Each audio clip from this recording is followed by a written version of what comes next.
விஜயை பொறுத்தவரை விஜய் ஒரு முழு நேர அரசியல்வாதி அல்ல. அவருக்கு அரசியல் செய்பவர்களையும் தெரியாது, அரசியல் செய்யவும் தெரியாது. எந்த அடிப்படை கட்டமைப்புகளையும் விஜயோ புஷி ஆனந்தோ செய்யவில்லை. இதுதான் ஜான் ஆரோக்கியசாமியினுடைய குற்றச்சாட்டு. கமலஹாச அரசியலுக்கு வந்த பிறகு அவ்வளோ பெரிய நடிகர் 4% தான் கிடச்சிது. 4% தக்க வைத்துக் கொள்ளாமல் அவரும் காணாமல் போயிட்டார். திமுக அதிமுக இரண்டும் ஒரு பெரிய ஆக்டோபாஸ் கரங்களை வைத்திருக்கிறது. எங்கு வேண்டுமானாலும் அது பற்றி கொள்ளும், யாரை வேண்டுமானாலும் அது இழுத்துக்கொள்ளும். புஷி ஆனந்தே தன்னை மீறி யாரும் வந்துவிடக்கூடாது, இதுதான் அவருடைய கவலை. இப்படி எல்லாம் நடிகர்கள். விஜய் தான் நடிகர்கள்னா விஜய்கிட்டே நடிக்கக்கூடிய ஆள்கள். புஷி ஆனந்த் தான் அவருக்கு தெரிந்த ஒரே அறிவாளி, ஒரே அரசியல்வாதி, ஒரே தத்துவஞானி, ஒரே சாக்ரட்டிஸ், அரிஸ்டாட்டில், பிளாட்டோ எல்லாம் அவர் தான். இல்லை, எஸ்ஐசி முதல்லையே இதுக்கான முயற்சி பண்ணார். அப்போ விஜய்க்கு அரசியல் ஆர்வம் இல்லை. இப்போ ஆர்வம் இருக்குது, அப்பா இல்லை. புஷி ஆனந்தை பொறுத்த வரைக்கும் விஜயினுடைய நெருக்கமான உதவியாளராக இருந்து தான் ரசிகர் மன்ற தலைவராக மாறி இப்போ கட்சியினுடைய பொதுச் செயலாளர். ஜான் ஆரோக்கியசாமி கட்சிக்காரங்கிட்ட பேசுகிறார், கவலைப்படுறாரு, வேதனைப்படுறாரு. இப்படியே போச்சுன்னா புஷி ஆனந்த் கட்டுப்பாட்டில் போச்சுன்னா புஷி ஆனந்த் தான் மாநிலம் முழுக்க சுற்றுப்பயணம் பண்ணுவார். கிங்குட்ஸ் நேயர்களுக்கு வணக்கம். இன்றைய சிறப்பு நேர்காணலில் நம்மோடு இணைந்திருப்பவர் மூத்த பத்திரிகையாளர் தமிழா பாண்டியன் அவர்கள். வணக்கம் சார். வணக்கம். தமிழக வெற்றிக் கழகம் கட்சியை தொடங்கி ஒரு வருஷம் கூட இன்னும் நிறைவடையலை. அதற்குள்ளேயே கட்சியில் இவ்வளோ பெரிய சிக்கல் இருக்குது அப்படின்னு சொல்லி அந்த கட்சியினுடைய வியூக வகுப்பாளர் ஜான் ஆரோக்கியசாமின்றவர் பேசியிருக்கார். யார்கிட்டயோ கட்சி நிர்வாகிக்கிட்ட எப்பயோ பேசின ஒரு ஆடியோ தான் அது இப்போ வெளியாகியிருக்கு. அவர் சொல்கிறதெல்லாம் பார்க்கும்போது ரொம்ப அதிர்ச்சிகரமாக இருக்குது. விஜய் வெளியில் வரமாட்டாரு, ஒர்க் ஃப்ரம் ஹோம் அரசியல் செய்கிறாரு. இதெல்லாம் தாண்டி புஷி ஆனந்த் கூட மதிக்க மாட்டுறாரு விஜயை. விஜய் சொல்கிறது புஷி ஆனந்தே கேட்க மாட்டாரு. நிறைய விஷயங்கள் அவர் சொல்கிறாரு. என்ன தான் சார் நடக்குது டிவிக்குள்ளே? இல்லை, இப்போது விஜயை பொறுத்தவரை விஜய் ஒரு முழு நேர அரசியல்வாதி அல்ல. அவருக்கு அரசியல் செய்பவர்களையும் தெரியாது, அரசியல் செய்யவும் தெரியாது.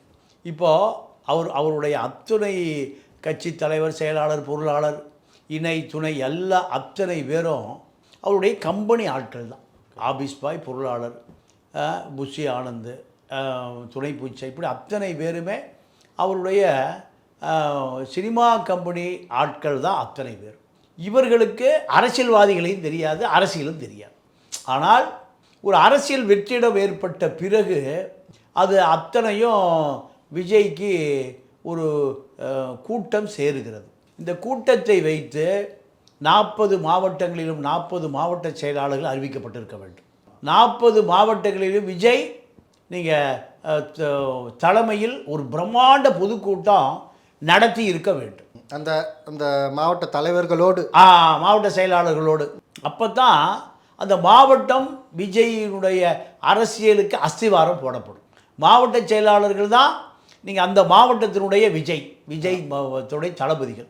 இதுதான் திமுக அதிமுகனுடைய இயக்கத்தினுடைய கட்டுமான அமைப்பு. இது போன்ற எந்த அடிப்படை கட்டமைப்புகளையும் விஜயோ புஷி ஆனந்தோ செய்யவில்லை. இதுதான் ஜான் ஆரோக்கியசாமியினுடைய குற்றச்சாட்டு. இப்படியே போனால் ஒரு 2% கூட ஓட்டு தேராதுன்னு சொல்லுவதற்கு காரணம், முதல் நீங்கள் கமலஹாச அரசியலுக்கு வந்த பிறகு அவ்வளோ பெரிய நடிகர் 4% தான் கிடச்சிது. 4% தக்க வைத்துக் கொள்ளாமல் அவரும் காணாமல் போயிட்டார். விஜயகாந்த் அரசியலுக்கு வருகிற பொழுது அதே 4% தான் கிடச்சிது. 4 6 ஆச்சு, 6 8 ஆச்சு, 10 12 14 வரைக்கும் போச்சு. 14 வரைக்கும் போகிறக்கு 2005 தான் முதல் மாநாடு மதுரையில், 11 நீங்கள் 16 இயக்கம் காணாமல் போச்சு. அப்போது இவர்களெல்லாம் களப்பணியாளர்கள் அல்ல. திமுக அதிமுக இரண்டும் ஒரு பெரிய ஆக்டோபாஸ் கரங்களை வைத்திருக்கிறது. எங்கு வேண்டுமானாலும் அது பற்றி கொள்ளும், யாரை வேண்டுமானாலும் அது இழுத்துக்கொள்ளும். அதை ஈடு கொடுக்க கூடிய திமுக அதிமுக மாற்று நான் தான் சொன்னார் விஜயகாந்த். அவர் என்ன ஆனார்னே தெரியல. திறன்பட செயல்பட்ட விஜயகாந்தே காணாமல் போயிட்டார். ஏன்னா நீங்கள் திமுக அதிமுகவை நேரடியாக எதிர்க்கக்கூடியவர். விஜய் போல் மெலோடி ஆள் இல்லை. விஜயகாந்த் சட்டசபையில் பேசுகிறாருன்னா நீங்கள் திமுக அதிமுக 2 கட்சிகளும் எதிர்பார்க்கும். ஏன் நீங்கள் அது கம்பீரத்தோடு எதிர்கட்சிகளை நேரடியாகவே குற்றம் சாட்டக்கூடியவர். ஜெயலலிதா கூட நேரடியாக சவால் விடுவார், கருணாநிதியை நேரடியாக சவால் விடுவார். என்னுடைய கல்யாண மண்டபத்தை இடித்து விட்டீர்கள், உங்கள் ஆட்சிக்கு நான் முடிவு கட்டுகிறேன், உங்கள் ஆட்சியை இடிக்கிறேன்னு சொன்னார். இப்படியெல்லாம் அரசியல் பண்ணக்கூடிய அதிரடி ஆட்டக்காரர். ஆமாம். அவரே காணாமல் போச்சு. 2011 அதிமுகவுடைய கூட்டணி வைத்ததனுடைய விளைவு இவர் முதலமைச்சர் வேட்பாளர்னு மக்கள் நினச்சான். ஜெயலலிதாவுக்கு கூட்டணி கருணாநிதிக்கு 2 பேரையோடு எதிர்ப்பதற்காக நான் மக்களால் கண்டுபிடிக்கப்பட்ட தலைவர்னு சொன்னார். ஆண்டவரோட கூட்டணி மக்களோட கூட்டணினார். கடைசியாக அவர் ஜெயலலிதாவோட கூட்டணி வச்சு காணாமல் போயிட்டார். இப்போ இந்த எந்த ஆட்டமே விஜய்கிட்ட இல்லை, எந்த அதிரடி அரசியலும் இல்லை. அப்போ இவர் எப்படி அரசியல் பண்ணுவார்? இதுதான் ஜான் ஆரோக்கியசாமியினுடைய கவலை. ஆனால் புஷி ஆனந்தை பொறுத்த வரைக்கும் புஷி ஆனந்த் தன்னை மீறி யாரும் வந்து விடக்கூடாது, இதுதான் அவருடைய கவலை. இல்லை சார், தன்னை மீறி யாருமே வந்து விடக்கூடாது. விஜய் அதை தாண்டி புஷி ஆனந்த் மட்டும்தான் அடையாளப்பட்டிருக்காங்க. வேறு யாருமே பெருசாக அடையாளப்படுத்தவும் இல்லை. தாவேக்கா வந்து வெளியில் 4 பேர் வந்து பேசுகிறாங்க, அவங்கள கூட விஜய் இது வரைக்கும் சந்திக்கவே இல்லை அப்படின்ற ஒரு குற்றச்சாட்டு இருக்குது. இது வெற்றிக்கு வழியே வகுக்காதுன்னு தெரிஞ்சுமே எதுக்கு 2 பேர் அரசியல் பண்ணுறாங்கன்ற ஒரு சந்தேகம் தானே. இல்லை, இது விஜய்க்கு முழு அரசியல் தெரியாது. இப்போ தொண்டை போஸ்ட் அடிக்கும்போது புஷி ஆனந்த பெருசாக விஜய் சின்னதாக போட்டு அடிக்கலான்னு குற்றச்சாட்டு வருது. ஆமாம். இந்த குற்றச்சாட்டு விஜய்கிட்ட போயிருக்குமா? போயிருக்காது. கொண்டு போக வேண்டியது ஆள் யார்? புஷி ஆனந்த் தான் கொண்டு போகணும். புஷி ஆனந்துடைய கம்பெனி ஆட்கள் பூராமல் நீங்கள் பதவி போடுவதற்கு பதவி கேட்பதற்கு வாங்கப்பட்ட பணத்தை பிரித்து கொடுத்துட்றாரு. யாருக்கு? அந்த கம்பெனி ஆட்களுக்கு. அவர் அரசியல்வாதி கிடையாது, பிரபலமான கான்ட்ராக்ட் கிடையாது, பிரபலமான எம்பிக்கள் எம்எல்ஏக்களோ இல்லை சட்டமன்ற உறுப்பினர்களோ பெரிய பினாமி அப்படி எதுவுமே கிடையாது. எல்லாம் கம்பெனியில் ஆட்கள். அதில் அந்த பொருளாளர் இருக்கக்கூடிய ஒருவர் அந்த அலுவலகத்துக்குள்ளே போகாமல் வெளியிலேயே படுத்து கிடப்பாராம். ஏன்?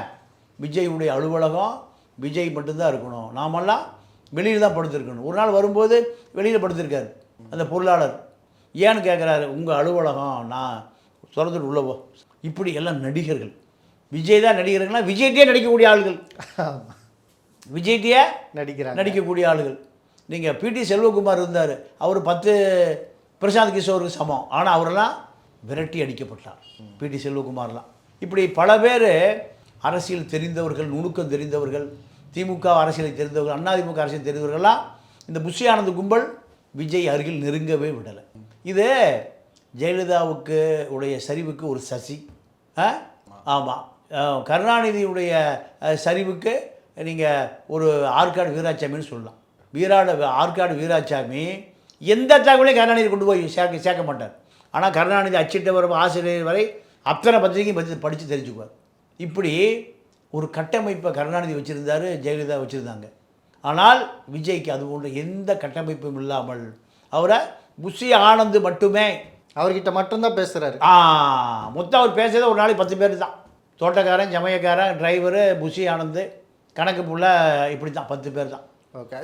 இந்த கட்சி நிலவரங்கள், தமிழகத்தில் என்ன நிலவரம், அரசியல் நிலவரம், இதெல்லாம் புஷி ஆனந்த் கிட்ட மட்டும்தான் கேட்டு தெரிஞ்சுக்கிறாரு. புஷி ஆனந்த் தான் அவருக்கு தெரிந்த ஒரே அறிவாளி, ஒரே அரசியல்வாதி, ஒரே தத்துவஞானி, ஒரே சாக்ரட்டிஸ், அரிஸ்டாட்டில், பிளாட்டோ எல்லாம் அவர் தான். அப்போது நீங்கள் பாண்டிச்சேரியில் ஒரு பொதுச் செயலாளர் மாநாடு நடக்கிற பொழுது மரணமடைந்து விட்டார். என்ன காரணம்னு கேட்டால் அவர் தான் புஷி ஆனந்தே போட்ட பொதுச் செயலாளர். அவர் ஒரு அரசு ஊழியர், டெம்பரவரி ஊழியர். நீ ரிலீஸ் ஆயிரு, என்னுடைய உறவினரை போட போகிறேங்கிறார். அதுதான் அவருக்கு அதிகமான மன உளைச்சலில் மரணமடைந்தார். அவருக்கு விஜய் போக வேண்டான்ட்டார். புஷி ஆனந்த் என்ன சொல்லிட்டாரு, நீங்கள் வர வேண்டாம் விடுங்க அப்படின்ட்டு. தடுத்தவர் புஷி ஆனந்த் தான். ஏன்? அவரை போனால் அவர் பெரிய மாஸ் லீடர் ஆயிடுவார். அவருடைய ஆதரவாளர்கள் உருவாயிருவாங்க. இப்படி புஷி ஆனந்த் தடுக்கப்பட்டதுனால தான் விஜய் புதுச்சேரி அந்த பொதுச் செயலாளருக்கு மரணத்துக்கு இறுதி அஞ்சலிக்க போகலை. ஓகே. அப்போது புஷி ஆனந்தால் விஜய்க்கு வந்து விஜய் கட்சி வளராமல் இருக்கிறத தாண்டி நிறைய அவப்பெயரே புஷி ஆனந்தால தான். புஷி ஆனந்தால தான். என்ன உணராமல் இருக்கார் விஜய். நீங்கள் ஜெயலலிதா கடைசி வரைக்கும் உணரலையே சசிகலா இருக்கிற பொழுது? இல்லை சார், நீங்களே நம்ம நேர்காணலில் ஒரு இடத்துல குறிப்பிட்டீங்க, எல்லா ஆட்கள்கிட்டையும் பேசுவாங்க, மற்ற மாவட்டங்களில் அடிமட்ட தொண்டர்கள் எப்பயாச்சும் வர வச்சு, அதே மாதிரி ஒரு நபர்கிட்ட கூட அங்கே மாவட்ட செயலாளர்கள், பகுதி செயலாளர்கள் எப்படி செயல்படுறாங்கன்னு கேட்டு தெரிஞ்சுக்குவாங்க. கலைஞர் அதை விட ஒரு படி தாண்டி உளவுத்துறைக்கிட்ட பேசுகிறது இல்லாமல் கட்சி நிலவரம் அடிமட்டத்தில் என்ன நடக்குதுன்னெலாம் கேட்டு தெரிஞ்சுப்பாங்கன்ட்டு அதெல்லாம் செஞ்சதுனால தானே ஓரளவுக்கு அவங்க ஸ்டாண்ட் பண்ணாங்க. ஓரளவுக்கு இல்லை, நல்லாவே ஸ்டாண்ட் பண்ணாங்க. இங்கே மற்றவங்க கூட பேசாமல் இருந்தால் இந்த தகவலே போய் சேராது விஜய்க்கு. இல்லை, அதாவது புஷி ஆனந்தனுடைய தடையை உடைத்து கொண்டு வெளியே வரணும். புஷி ஆனந்தும் வேணும், புஷி ஆனந்த் சசிகலாவும் வேணும், ஆற்காடு வீராசாமி வேணும், வைகோ பாலசாமி வேணும். அதை தாண்டி இது 2 பேரும் ஒரு பெரிய ஆளுமை வச்சுருந்தாங்க. அந்த ஆளுமை விஜய்கிட்ட இல்லை. ஏன்னா இவருக்கு அரசியல் தெரியாது. அரசியல் என்பது எவ்வளோ பெரிய ஆட்களையும் கவிழ்த்து விடும் குதிரை. அந்த குதிரை எப்படி ஓட்டுறதுன்னு நீங்கள் ஒரு படம் எடுத்து 100 கோடி ரூபாய்க்கு எடுத்து 500 கோடி ரூபாய்க்கு வியாபாரம் பண்ண முடியும். நீங்கள் இந்த லலித் தயாரிப்பாளராக போட்டு எடுக்கப்பட்ட படம் இல்லையோ, அவர் தான் தயாரிப்பாளர், அவர் தான் நடிகர், எல்லாம் அவர் தான். அதில் 200-300 கோடி ரூபாய் சம்பாதிக்க தெரியும். யார் நடனம், யார் நடிகை, யார் சண்டை காட்சி, யார் வசனம், கிளைமேக்ஸு எல்லாம் தெரியும். ஏன்னா 25 வருஷ காலம் அவருக்கு அதான் தொழில். 25 வயசில் சினிமாவுக்கு வந்திருப்பார். 50 வயசு இப்போ அவருக்கு. 25 வருஷமாக அவருக்கு அனைத்து சினிமாவுடைய நெளிவு சுழிவு ஆட்டம் கொண்ட எல்லாம் தெரியும். எப்படி அதை 300-400 கோடிக்கு விற்கிறதும் தெரியும். ஆனால் அரசியல் அப்படி அல்ல. கருணாநிதி எப்போ அரசியல்வாதியானார்? சின்ன வயசுலேருந்து. பெரியாருடைய விடுதலை பத்திரிகையில் அச்சுக்கோற்பாளர், குரூப் லீடர், ப்ரூஃப் பார்க்குற அப்படி அடிமட்டத்திலிருந்து வந்தவர். அதனால் அவருக்கு அரசியல் தெரியும். எம்ஜிஆர் திமுகவில் சராசரி தொண்டன், அண்ணாதுரை பெரியார்ட்ட சாதாரண கணக்கு புள்ள. இப்படி வந்தவர்கள் தான் 50 வயதை கடந்த பொழுது அரசியல் தலைவர்களாக பரிணமிக்க முடிந்தது. ஆனால் இன்றைக்கி ராமதாஸ் ஊராக பொட்டி தூக்கிட்டு போனோம் எனக்கு தெரியும். தனியாக நடந்து போனதை நான் பார்த்துருக்கேன். திருவள்ளூர் பஸ் ஸ்டாண்டுக்கு கோவை ராமகிருஷ்ணன் இன்றைக்கி ஆர்ப்பாட்டம் பண்ணுறாரு சீமான் வீட்டில். அங்கே வந்து உட்காந்துருப்பார், சப்பாரி சூட் போட்டு பொட்டியோடு வந்து உட்காந்துருப்பார். திருவள்ளூர் பஸ் சரி திண்டிவனம் போகிறக்கு. இப்படி அலைந்ததனுடைய விளைவு தான் இன்றைக்கி பல லட்சம் கோடிகளோடு ஒரு பெரிய அரசாங்கம் நடத்த முடிஞ்சது ராமதாஸால். ஒரு ஆளுமையாக உருவானது தெருவா வீதி வீதியாக. ஆமாம், வன்னியர்கள் மக்கள் எங்கே குடியிருக்காங்களோ அங்கெல்லாம் நடந்து போயிடுவார். இப்படி ஒரு அடையாளம். வைகோபாலசாமி திமுகவில் திருநெல்வேலி மாவட்ட பழைய தமிழ்நாட்டினுடைய தென் மாவட்டங்கள் பூரா வைகோபாலசாமி தெரியும். இப்படியாக திருமாவளவன் ஊரா தெருவா ஏழை மக்கள் உழைக்கிற மக்கள் இருக்கிற அத்தனை செய்திகளையும் அவர் போய் அங்கே தலைவர், செயலாளர், பொருளாளர், மையக்குழு, மாநில இப்படியாக ஒரு 30-40 ஆண்டு காலம் உழைத்த பிறகு தான் திருமாவளவன் அடையாளம் தெரிகிறார். அந்த இயக்கம் நீடிச்சு நிற்கிது. ஆனால் விஜயை பொறுத்த வரைக்கும் யார் 40 மாவட்ட செயலாளர் பேரை தெரியாது, ஒரு 50 ஒன்றிய செயலாளர் பேரை தெரியாது. இப்போ ஒன்றிய செயல் நகர என்ன அறிவிக்கப்படலை.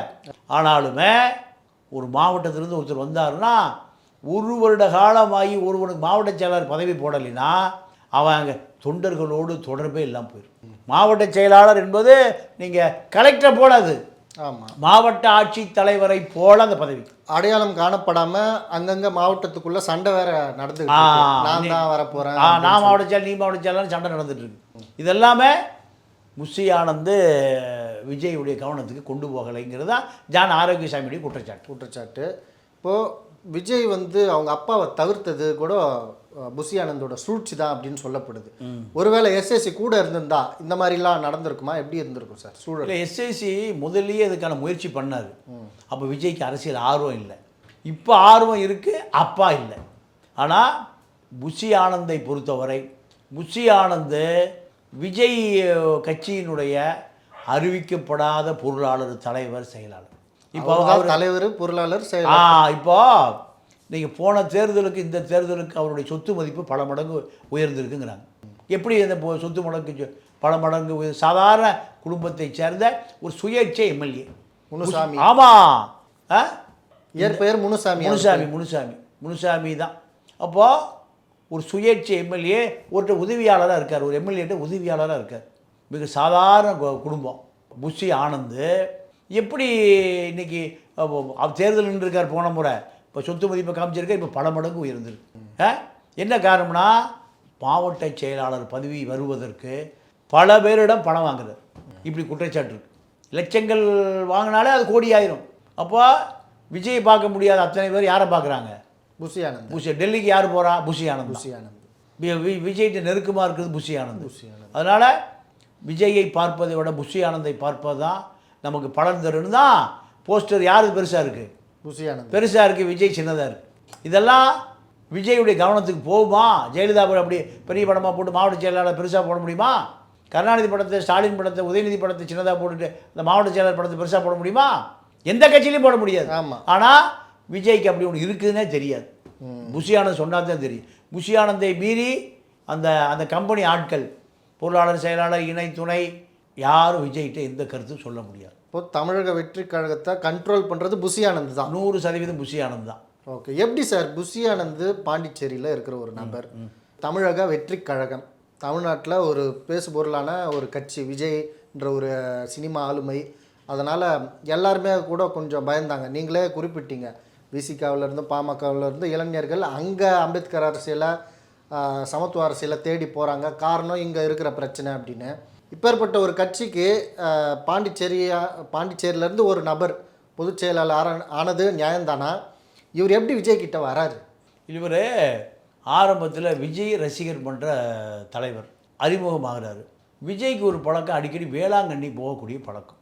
மனது சில திரைப்படம் சம்பந்தமான சில கசப்பான அனுபவங்கள் வருகிற பொழுது யாருக்கும் தெரியாமல் நேரம் எங்கே போயிடுவார், வேளாங்கண்ணி போய் தங்கிக்குவார். அப்படி வேளாங்கண்ணி போகிற வழி எங்கன்னா பாண்டிச்சேரி வழியே தான் போகணும், காரைக்கால் பாண்டிச்சேரி வழியே தான் போகணும். அவன் பாண்டிச்சேரி 150 கிலோமீட்ரு, அங்கேருந்து காரைக்கால் வேளாங்கண்ணி 150 கிலோமீட்ரு. இந்த 300 கிலோமீட்டர் பயணம் என்பது பாண்டிச்சேரியில் ஓய்வெடுப்பார். அப்படி ஓய்வெடுக்கிற பொழுது நீங்கள் ரசிகர் மன்ற தலைவர், பாண்டிச்சேரி ரசிகர் மன்ற தலைவர், பாண்டிச்சேரிக்கு மட்டும்தான். அப்போ அவரை சந்தித்து பேசிட்டு அங்கே கெஸ்ட் ஹவுஸில் இருந்துட்டு அவரையும் அழைத்து கொண்டு பாண்டிச்சேரி போவார். இதுதான் நட்பு. அப்படி போகும்போது இவர் ஒரு சட்டமன்ற உறுப்பினர், யார் முதலமைச்சரோ அவரோட சந்திக்க வைப்பார். அவங்க கெஸ்ட் ஹவுஸில் தங்குவார், கொஞ்சம் ரிலாக்ஸ் பண்ணுவார். அப்போது இந்த பழக்கம்தான் குடும்ப நண்பராக மாறியது. மாறிய பிறகு நீங்கள் இப்போ பாண்டிச்சேரி மாநில ரசிகர் மன்ற தலைவராக இருந்தவர் ஒட்டுமொத்த தமிழ்நாடு பாண்டிச்சேரி ரசிகர் மன்ற தலைவராக மாறுறார். ஏன்னா விஜய் அரசியல்வாதி அல்ல, ஆனால் புஷி ஆனந்த் எம்எல்ஏ ப்ளஸ் அரசியல்வாதி. இதுதான் விஜய்க்கு புஷி ஆனந்த் நீங்கள் அதிகமான நெருக்கத்தை ஏற்படுத்தி. ஏன்னா ஒரு எம்எல்ஏ அது மொத்தமாக 3000 பேர் 4000 பேர் தான் ஓட்டு போடுவான். அது பீச் ஓரத்தில் இருக்குது புஷின் ஏரியா, அதாவது ஒயிட் டவுன் சொல்லுவாங்க, ஆங்கிலேய குடியிருந்த, அதாவது புஷிங்கிறத ஒரு பிரெஞ்சுக்காரன் பேர் தான். அப்போது இந்த சட்டமன்ற உறுப்பினர் நம்ம கட்சியில் நமக்கு நெருக்கமாக இருக்கார், நமக்கு பணிவிடை செய்கிறார், உதவியாளராக இருக்கார். இந்த நட்பு தான் ஒரு 10-15 ஆண்டு காலமாக நெருக்கமான நட்பாக மாறியது. ஒரு நம்பிக்கைக்குரிய நபராக மாறிட்டார். அப்போ இந்த விசுவாசம்தான், 10 ஆண்டு கால விசுவாசம்தான் அவரை முழுமையாக இந்த கட்சியினுடைய பொருளாளராக, கட்சி வேலை எது செய்யலாம், புஷியை பாருங்கள், புஷி செஞ்சிருவார், புஷி செஞ்சிருவார். இதுதான் இப்போ அவருக்கு இவ்வளோ பெரிய மரியாதையை தமிழ்நாடு முழுக்க பெற்றுக் கொடுத்தது. டெல்லிக்கு போகணுமா, புஷி போய் பண்ணிட்டு வந்துரு. ஆனால் இப்படி தான் இதை அவர் சரியாக பயன்படுத்தி தன்னை தாண்டி யாரும் அவரை நெருங்க விடாமல் இந்த கம்பெனி ஆட்களே தலைவர் செயலாளர் பொருளாளராக போட்டு அவர் என்ன சொல்லியிருக்காருன்னா, நீங்கள் வெளியிலிருந்து அரசியல்வாதிகளை போட்டால் அவர்கள் நமக்கு கட்டுப்பட மாட்டார்கள், நம்மை உளவு பார்ப்பார்கள், கட்சி மாறுவார்கள். இப்படிலாம் பெரிய பிரச்சனை இருக்குது. எம்ஜிஆர் கட்சி உடைஞ்சிது, எஸ்டிஎஸ் வெளியே போனார், அண்ணா கட்சி உடைஞ்சு சம்பத் வெளியே போனார், இதெல்லாம் சொல்லி திமுகவிலேருந்து எம்ஜிஆர் வெளியே போனார், தப்பான வழிகாட்டுதல் எம்ஜிஆர் இப்படி சொல்லி சரி, இதை விட நமக்கு நம்பிக்கையான ஆள் இல்லை, புஷியை விட நம்பிக்கையான ஆள் இல்லை, இவர்கிட்ட எல்லா பொறுப்பையும் கொடுத்துருவோன்னு அவர் ஒரு முடிவுக்கு வந்துட்டார். ரெண்டாவது, திரைப்பட நடிகர்களை பொறுத்தவரை அதிகமான மன அழுத்தங்களை நீங்கள் ஏற்படுத்தி கொள்ள மாட்டார்கள். நீங்கள் சினிமாவிலிருந்து வந்த அத்தனை தலைவர்களுமே, உதாரணத்துக்கு கருணாநிதி எடுத்துங்க, மாவட்ட செயலாளர் தேர்தல் வரும், 2 பேரும் அடிச்சுக்கோ உதச்சிக்கோ நிற்பான், இந்த பக்கம் ஒரு 200 பேர், இந்த பக்கம் 200 பேர், அப்படியே ரிலாக்ஸாக வருவார் கருணாநிதி. வந்தோடனே 2 பேரையும் கும்பிடு போடுவாங்க, வணக்கம் வணக்கம், ஆற்காடு இது என்ன பார்த்துக்க, நேராக போய் டிவியை போட்டு மாநாட மயிலாட பாட்டு உட்காந்துருவார். யார்? கலைஞர். இதுதான் அவருடைய அரசியல். எல்லாத்தையும் யார் பார்த்துக்குவா? ஆற்காடு பார்த்துக்குவார். இதுதான். அப்போது இதே ஃபார்முலா தான் இப்போ புஷி ஆனந்த். விஜய்க்கு போகாமல் இல்லை, நீங்கள் அது டென்ஷன் ஆயிடுவீங்க. நீங்கள் ஒரு காலகட்டத்தில் இந்திரா காந்தி சிவாஜியை மாநில தலைவராக போட சொல்லுது, மூப்பனார்ட்ட சொல்லுது, காங்கிரஸ் கட்சி மாநில. எம்ஜிஆர் தலைவர் ஆகிட்டார்ல, எம்ஜிஆர் முதலமைச்சர் ஆகிட்டார்ல, அது காரணரு சிவாஜியை போட சொல்கிறார் இந்திரா காந்தி. மூப்பனார் சொல்கிறாரு, இல்லை அவருக்கு சினிமாவுக்கே நேரம் சரியாக இருக்குது, அவரால் என்னால் அரசியல் பார்க்க முடியும் எனக்கு சொல்லிட்டார். ஆனால் இவர் சொல்லவே இல்லை. ஏன் சொல்லவே இல்லை? ஏன் சொன்னார்னா, அரசியல் நம்மை விட்டு போயிடக்கூடாது. தமிழ்நாடுனா காங்கிரஸ்னா யார்? மூப்பனார் தான். இந்திரா காந்தி யார்கிட்ட கேட்கும்? மூப்பனார் தான். நீங்கள் தமிழ்நாடு காங்கிரஸ் டெல்லியில் யாருக்கு செல்வாக்கு இருக்கோ அவர்கள் தான் தமிழ்நாடு காங்கிரஸ் கமிட்டி தலைவர். நீங்கள் ரங்கராஜன் குமாரமங்கலன்னு ஒரு மூத்த தலைவர் இருந்தார். அந்த அவர் காங்கிரஸில் ஒரு பெரிய லீடர். அங்கே சாதாரண ஒரு ரேஷன் கடை ஊழியர் தான் தங்கபாலு. அங்கேருந்து சேலத்தில் ரங்கராஜன் குமாரமங்கலத்துக்கு வீட்டு உதவியாளராக இருக்கார். அப்போ சஞ்சய் காந்தி சொல்கிறார், எனக்கு ஒரு உதவியாளர் வேணும், மொழி தெரியக்கூடாது. மொழி தெரியக்கூடாது. எப்பவுமே நீங்கள் தமிழ்நாட்டில் இருக்கக்கூடிய அரசியல்வாதியோ பெரிய தொழிலதிபர்களோ ஹிந்தி வேலைக்காரன் தான் வச்சுருப்பாங்க. ஏன்னா என்ன பேசுகிறான்னு டீ கொடுக்குறவன் சமையல் பண்ணுறவன் அவனு தெரியக்கூடாது. நீங்கள் டெல்லியில் அதிகமாக யாரை வச்சுருப்பான்னு கேட்டிங்கன்னா தமிழ்காரன் வச்சுருப்பாங்க. அவனுக்கு ஹிந்தி தெரியாது. ஹிந்தி தெரிஞ்சு அப்படியே அனுப்பிச்சிருவாங்க, ரகசியங்கள் தெரிஞ்சு. அப்போது தமிழ்நாட்டிலேருந்து ஒரு வேலைக்காரர் வேணும்னுனையும் தங்கபாலு போகிறார். தங்கபாலு நீங்கள் அவருடைய உதவி பெட்டிக்கிட்டி தூக்குறது, ஜிப்பா துவச்சி போடுறது, அவருக்கு தேவையான பணிவிடைகளை செய்வது தான் தங்கபாலுடைய வேலை. இப்படி இருக்கிற பொழுது குலாம் நபி ஆசாத்து சஞ்சய் காந்தி நெருங்கிய நண்பர்கள். அப்போ ராஜீவ்காந்தி அரசியலே இல்லை. அப்போது குலாம் நபி ஆசாத்துக்கு சஞ்சய் வீட்டுக்கு வரும்போது காக்கா பிடிக்கிறாரு. சஞ்சய் விமான விபத்தில் இறந்து போயிட்டார். சஞ்சய் காந்தி விமான விபத்தில் இறந்து போயிட்டார். இறந்து போன பிறகு அகில இந்திய இளைஞர் காங்கிரசினுடைய தலைவர் குலாம் நபி ஆசாத். அப்போது சஞ்சய் காந்தி வீட்டிலிருந்து வேலைக்காரராக இந்திரா காந்தி வீட்டுக்கு வர்றார். எல்லாம் ஒரே அரசு பங்களா, சொந்த பங்களா. அங்கேருந்து அரசு பங்களாவுக்கு வர்றார். வந்த பிறகு என்ன தமிழ்நாடு இளைஞர் காங்கிரஸ் கமிட்டி தலைவராக அறிவிங்கிறார். என்ன வேலைக்கு போனவர்? உதவியாளராக வீட்டு வேலைக்கு போனவர். தங்கபாலு தமிழ்நாடு காங்கிரஸ் கமிட்டி இளைஞர் காங்கிரஸ் தலைவர். இந்திரா காந்திக்கு இந்த அறிமுகம். அப்புறம் அதுக்கு பின்னாடி ராஜீவுக்கு அறிமுகம், சீதாராம் கேசரிக்கு அறிமுகம். இந்திரா காந்தி வீட்டுக்கு வர தலைவர்களே கிடையாது. அப்போது படிப்படியாக இளைஞர் காங்கிரஸ் தலைவராக இருந்து என்ன தலைவராக மாறுறாரு? தமிழ்நாடு காங்கிரஸ் கமிட்டி தலைவராகவே மாறுறார். குமரி ஆனந்தன் காலி பண்ணிட்டு வர்றார். இப்படி தான் இது அரசியல். இதே அரசியல் தான் புஷி ஆனந்தை பொறுத்த வரைக்கும் விஜயினுடைய நெருக்கமான உதவியாளராக இருந்து தான் ரசிகர் மன்ற தலைவராக மாறி இப்போ கட்சியினுடைய பொதுச் செயலாளர் விஜயவே காலி பண்ணுற அளவுக்கு விஜய் தானே அடையாளம். அவர் குறிப்பிட்டதை பார்த்தா சென்ட்ரல் ஃபோர்ஸ் இங்கே விஜய் தான்ட்டு அவர் சொல்கிறாரு, ஜான் ஆரோக்கியசாமி. ஆனால் இவர் ஃபோட்டோவை பெருசாக போட்டுக்கிறாரு, தகவல் சொல்ல மாட்டுறாரு. இது காணாமல் போயிடுவாருன்னு சொல்கிறாருல, எப்படி கமல் காணாமல் போனாரோ அந்த மாதிரி இப்போ விஜயும் காணாமல் போடுறதுக்கு வாய்ப்பு புஷி ஆனந்த் தானே? இல்லை, புஷி ஆனந்தை பொறுத்த வரைக்கும் 26 தேர்தலில் இவர்களுடைய வாக்கு வங்கியை நிரூபிக்கணும். இதற்கு ஒரு பெரிய விலை இருக்குது, கோடிகளில் விலை இருக்குது. விஜயை நெருங்க முடியலன்னா புஷி ஆனந்திட்ட தான் அந்த சக்தி நெருங்கும். அது அதிமுக தான். அப்படி நெருங்குகிற பொழுது இவர்கள் எதை சொல்லுகிறார்களோ, எதை பொட்டியை கொடுக்குறார்களோ, பனையூருக்கு போகுதா இல்லை அது பாண்டிச்சேரிக்கு நேரம் போகுமா? நீங்கள் இப்போ எடப்பாடிக்கு எத்தனை கோடிகளை கொடுத்தாவது நீங்கள் விஜயை விலைக்கு வாங்கணும். 2 பேர் முயற்சி பண்ணுறாங்க. யார்? ஆதவ் அர்ஜுன் ரெட்டி முயற்சி பண்ணுறாரு, எடப்பாடி முயற்சி பண்ணுறாரு. அப்போது ஒன்று விஜயை வாங்கணும். விஜயை வாங்க முடியலன்னா புஷி ஆனந்தை வாங்கணும். புஷி ஆனந்த் சொல்லிடுவார், அதிமுகவோடு கூட்டு சேருவதை தவிர வேறு வழி இல்லை விஜய்கிட்ட. ஏன் தனித்து நின்னால் நம்முடைய ஆட்கள் எல்லாம் அதிமுக திமுகவுக்கு விலை போய் விடுவார்கள். இப்போது இந்த விஷப்பரீட்சை எடுக்க வேண்டாம். இது யார் சொல்கிறா? புஷி ஆனந்த் சொல்கிறார். அப்போ விஜய் நீங்கள் இதை கிராஸ் செக் பண்ணுறதுக்கு வேறு ஆட்களே இல்லை, எல்லாம் கம்பெனி ஆட்கள். ஆமாம், கார் டிரைவர், கணக்கு புள்ள எல்லாம் புஷி ஆனந்துக்கு கண்ட்ரோல். வருகிறதை பாதியை விசிறி விட்டுருவார். அப்போது அவர் நீங்கள் மாவட்ட செயலாளருடைய பொதுக்குழு, செயற்குழு இப்படியெல்லாம் அவர் ஆலோசனை பண்ணக்கூடிய மனநிலையில் இல்லை. புஷி ஆனந்தும் அங்கே இருக்கக்கூடிய பொருளாளர், செயலாளர், இணை துணை பாட்டு இவர் தான். விஜயை ஒரு முடிவு கொண்டு வந்துடுவாங்க.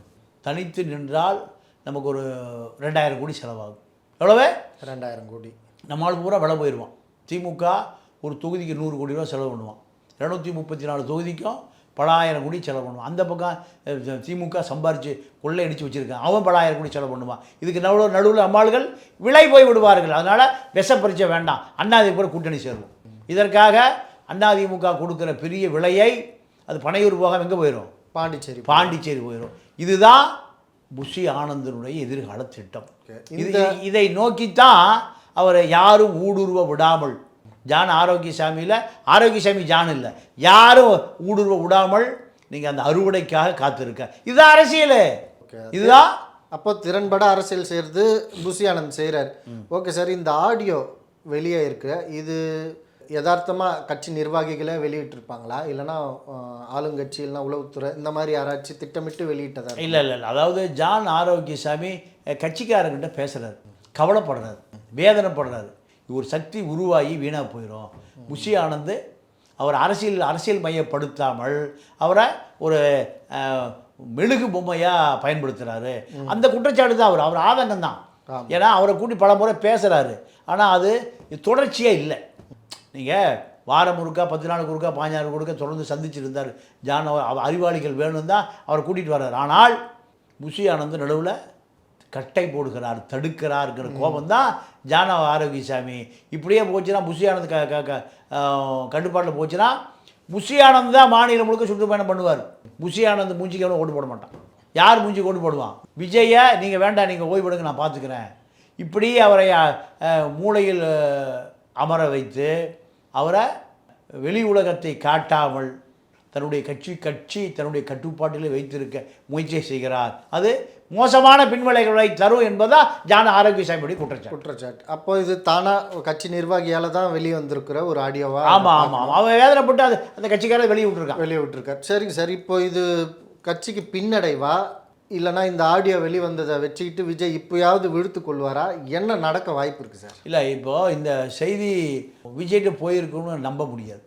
விஜய்கிட்ட அவர் சராசரி மனுஷன் மாதிரி ஃபோன் கூட யூஸ் பண்ணி செய்திகளை பார்க்கவே மாட்டாரா? அவரே பார்க்குறாரு. இன்ஸ்டாகிராமில் இருக்கார், ஃபேஸ்புக்கில் இருக்கார், எல்லா சினிமா உலகத்தை எல்லாம் பார்க்குறாரு. ஆனால் இப்படி கொடுத்துருக்காருன்னா சசிகலாக்கார் தான்.